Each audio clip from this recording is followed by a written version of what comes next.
Galera, tô aqui trazendo mais um vídeo com vocês. Fica ferrado aí. Galera, tô aqui com o Arthur, com o Samuel. Eu vou perder meus efeitos. Não. Então vamos morrer. Vou morrer de queda. E galera, eu tô muito bêbado hoje. Por que eu vou... Mano, você vai queimar o carpete. Queimar a casa toda. Mano, tu tá no meu quarto. Só porque... Começando com quem nunca vem aqui.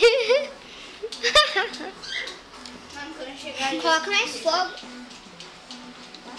Eu vou botar mesmo. Não, ó, não bota. Coloca fogo. Não, pior que tu pode colocar fogo na cama. Não, para. Não, não tem mais luz. Olha que show. Segura um pouquinho. Mas, só segura aí. Tudo isso que eu não filmava bem, então tá. Eu tenho em cima da tua careca. Tudo isso que eu não filmo bem. Arthur, vem aqui em casa que eu tenho um presente pra te dar. Tu não matou meu cachorro. Vai me dar uma Cara, só restou os ossos que ele comeu antes de morrer. Apareceu. Sim, matou. Pô, não morri ainda, velho.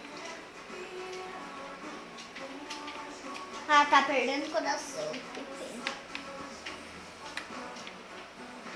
Você atira? Bom, você vem aqui no meio da coisa que eu quero tirar um presente. Aqui no meio. Amigo, eu vim aqui só pra te ver. Ó, fica parado. Vou tirar. Ah, meu.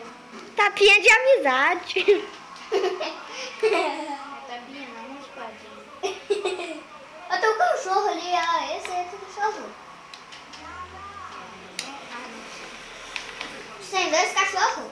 Galera, Não é só 2, é 300. galera, o vídeo é curto, mas eu vim aqui só pra mostrar o que eu tô fazendo. Cenoura.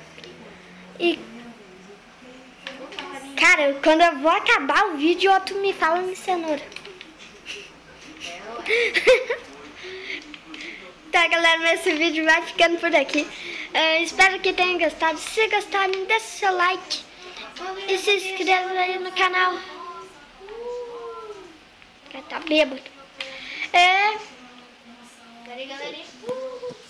Bota aqui. Fui depois dessa tragédia que aconteceu. Como é que entra no canal? Não sabe entrar no canal. Tá, galera, chega de bobeira, eu vou acabar esse vídeo por aqui. Espero que tenham gostado. Se gostarem, deixa o like. Para de interromper o final do meu vídeo. Tá, galera, mas esse vídeo vai ficando por aqui. Espero que tenham gostado. Deixa o like, se gostou, se inscreve, compartilha esse vídeo nas redes sociais. E já volto não. Fui!